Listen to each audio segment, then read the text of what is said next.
क्रांतिकारी जय भीम, नमो बुद्धाय। ये भारतवर्ष को 60-70 वर्ष स्वतंत्र हुए हो गए, लेकिन एक जो शेड्यूल कास्ट, शेड्यूल ट्राइब्स और बैकवर्ड वाले जो लोग हैं, उन पर आज तक जुल्म बंद नहीं हुआ। मैं अपनी बात यहां से शुरू करूं। राहुल जी ने आपको बहुत कुछ बताया। मिटा दो जमाने से कुनबा परस्ती, मिटा दो जमाने से कुनबा परस्ती, मिटा दो लुटेरों की शोषण की हस्ती, मिटा दो ये जातीयता वाली बस्ती, मिटा दो गरीबों की फांका परस्ती। वक्त जिहाद है सबे रक्स का नहीं, वक्त जिहाद है सबे रक्स का नहीं, हो खून का कतरा किसी के अस्र का नहीं, बुलावा सरफरोशों का हुआ आज फिर है मैदान जानदारों का मरीजे इसका नहीं। जलियांवाले बाग में गोली चली क्योंकि लोग स्वराज की मांग करते थे, लेकिन भारत में गोली इसलिए चलती है क्योंकि लोग समाज में स्वाभिमान के साथ जीना चाहते हैं। बाबा साहब अम्बेडकर की जयंती मनाते हैं। आगरा में गोली चली, बहुत से बच्चे शहीद हुए, माताओं की गोदें खाली हुई, हमारी बहनें बेवाएं हुई। आगरा में जब गोली चली, अशोक के गोली लगी 1979 में, मैंने उसे पानी ले जाकर दिया। जब तक पानी नहीं पिलाया, उस बच्चे ने कह दिया कि तुम मेरी मां से कह देना कि बाबा साहब के नाम पर शहीद हो गया है। मैं उसकी मां के पास गया कि तुम्हारा एक बेटा बड़ा शहीद हो गया है। उसके बाप का होशो हवास खराब हो गया, उसकी बहन बेहोश हो गई, लेकिन उसकी मां ने कहा बाबा साहब डॉक्टर अम्बेडकर इतना देकर गए हैं, दूसरा बेटा भी शहीद हो जाए तो कोई चिंता नहीं। ये जुल्म का सिलसिला कब तक चलता रहेगा? ये अत्याचार कब तक होता रहेगा? हम जानते हैं कि मोदी जी आपके पास पुलिस है, हम योगी जी जानते हैं आपके पास मिलिट्री है, हम जानते हैं कि आपके पास न्यायालय है, हम जानते हैं कि न्यायपालिका आपकी है, लेकिन हमारे पास परम पूज्य बोधिसत्व डॉक्टर बाबा साहब का बनाया हुआ संविधान है। हम उसके सहारे लड़ाई लड़ेंगे। हम कोई आगजनी नहीं करेंगे, हम कोई मारपीट नहीं करेंगे, सरकारी संपत्तियों को नुकसान नहीं पहुंचाएंगे, लेकिन ये सिलसिला शांतिपूर्वक बंद नहीं होना चाहिए। जब तक चंद्रशेखर आजाद नहीं हो जाता था, तब तक ये बंद नहीं हो जाना चाहिए। राजनीतिक बेईमान लोगों के ऊपर भरोसा मत करना। ये बड़े चाटकार लोग होते हैं, ये समाज की बात नहीं करते हैं। 110 लोग हिजड़े पार्लियामेंट में बैठे हैं, लेकिन दलित समाज पर जुल्म होता है, बोलते नहीं हैं। ये जो रिजर्व से चुनकर आते हैं, 80 लोग वहां पर भी बैठे हैं उत्तर प्रदेश की विधानसभा में, लेकिन एक भी हिजड़ा नहीं बोलता है। हमारे बच्चों के हाथ काटे गए, हमारी बहनों की इज्जतें लूटी गई हैं, हमारे घरों में आग लगाई गई है, हमारी बच्चियों के हाथ काटे गए हैं, हमारी माता बहनों के स्तन काटे गए हैं, लेकिन हमारे लोगों के खिलाफ ही FIR की है। जिन लोगों ने जुल्म किया है वो स्वतंत्र घूम रहे हैं। ये क्या अत्याचार है, क्या अन्याय है? बहनों और भाइयों, मैं आपसे कहना चाहता हूं, जो पार्टी भीम आर्मी को सपोर्ट न करे, 2019 में उस पार्टी को सपोर्ट मत करना। उन बेईमान लोगों को ये बता दो, जो लोग ये कहना चाहते हैं कि भीम आर्मी से हमारा कोई संबंध नहीं है, आने वाले 2019 के चुनाव में हम तुमको नंगा करेंगे, नंगा। जो तुम मुख्यमंत्री बनने का, मिनिस्टर बनने का ख्वाब देखते हो, बहुत हो गया, बहुत झेल लिया, बहुत बर्बाद हो गए, बहुत तबाह हो गए। तुम लोग ये जिहाद करने के लिए तैयार हो जाओ, वक्त समाप्त हुआ है। हम जानते हैं कि उनके पास तोपों के साइने हों, चाहे उनके पास बंदूकों के साए हों, चाहे तलवारों की छाया हो, हम लोग लड़ेंगे अपने अधिकारों के लिए। ये देश हमारा है, ये तुम्हारे बाप का देश नहीं है। इस देश को हमने बनाया है, इस देश की उन्नति हमने की है। राहुल जी और बालक राम जी, जो लोग बेईमान टाइप के लोग हैं, मैं कहना चाहता हूं, तुम्हें अपने माँ बाप की कसम है, तुम जहां कहीं भी हो जुल्म मत सहना, टूट जाना, मर जाना, मिट जाना, लेकिन उसका मुकाबला करना हमारे पास हथियार नहीं है। ये हमारे लोगों को हमने बहुत लंबा देखा है इतिहास। 42 साल मेरे को धंधे बने हो गए, एमए करने के बाद, डबल एमए करने के बाद तुम्हारे बीच में आया, लेकिन ये जुल्म का सिलसिला बंद नहीं हुआ।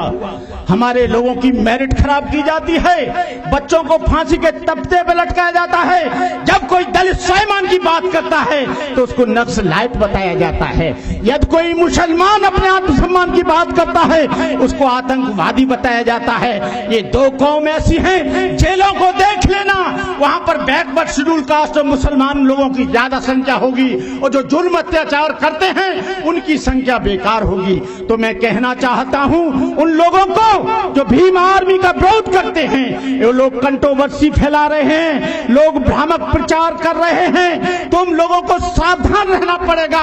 ऐसे लोगों से कभी कोई 17 को बोलता है तो कोई 18 को बोलता है, कोई बोलता है भीम सैनिक बम लेकर आ रहे हैं, कोई कहता है परमिशन नहीं मिली है, कोई कहता है कि इनका आंदोलन खत्म हो गया है। अरे बेईमान लोगों, ये बाबा साहब भीमराव अंबेडकर के बच्चे हैं, ये आंदोलन अब बंद नहीं होगा।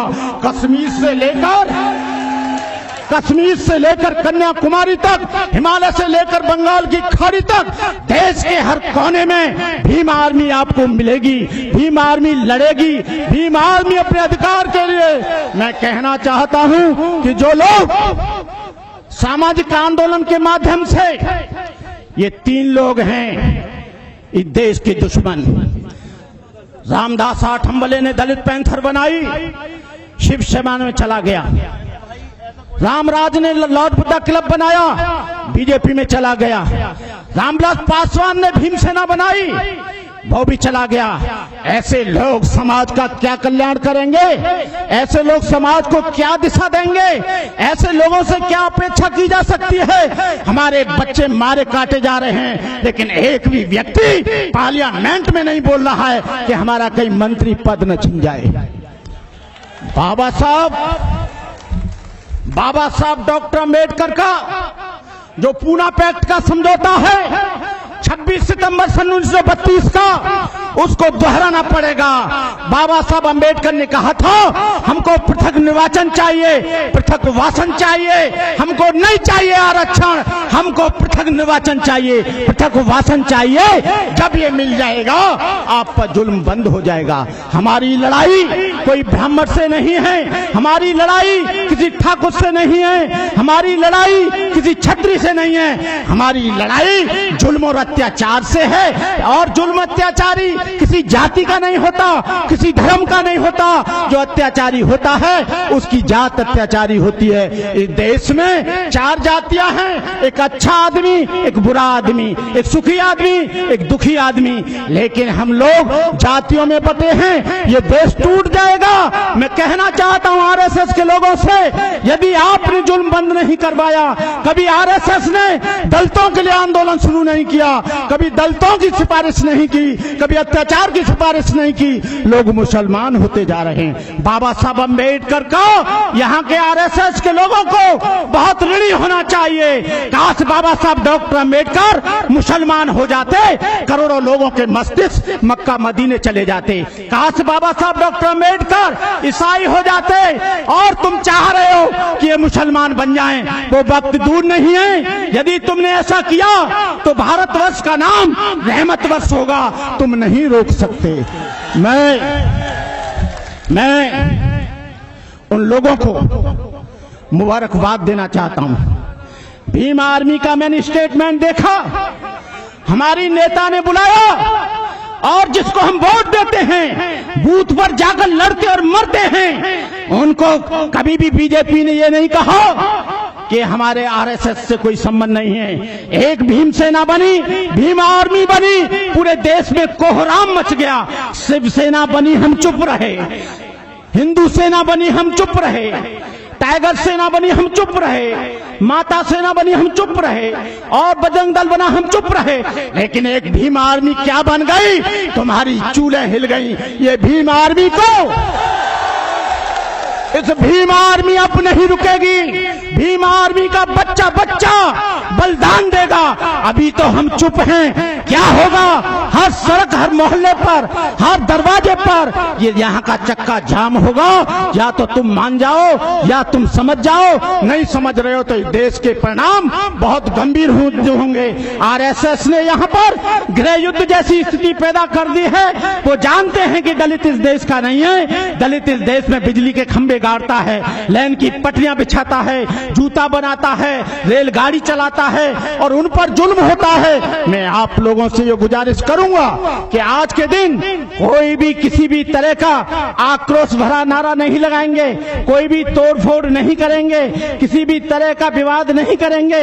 हम एक बार और इंतजार करते हैं कि हमारी मोदी क्या सुनते हैं, योगी को क्या रिपोर्ट भेजते हैं। हम लोग आतंकवादी नहीं हैं, हम नक्सलाइट नहीं हैं, इस देश की विचारधारा से जुड़े हुए लोग हैं। तुम भारतीय संविधान का पालन नहीं करते हो, लेकिन दलित समाज 100% भारतीय संविधान और कानून का पालन करता है।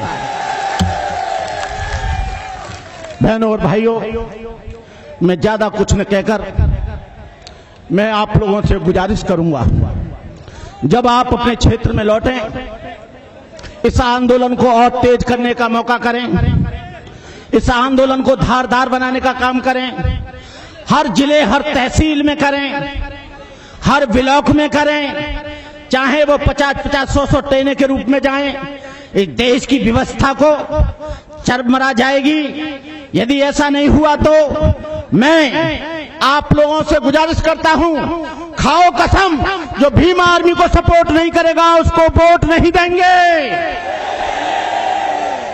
चाहे वो कोई भी पार्टी क्यों ना हो। जो हमारा सहयोग करेगा हम उसको वोट देंगे, जो हमारे बच्चों की रक्षा करेगा उसको वोट देंगे। बहुत हो गया, रखो तुम पार्टियां अपने पास, हमारा सामाजिक आंदोलन चलेगा। बाबा साहब डॉक्टर अंबेडकर ने 1984 के बाद एक विशेष पार्टी ने हमारे सामाजिक आंदोलन को नेस्ते नाबूद कर दिया। इसलिए मैं कहना चाहूंगा, आने वाले समय में मैं किसी का नाम नहीं लेना चाहता।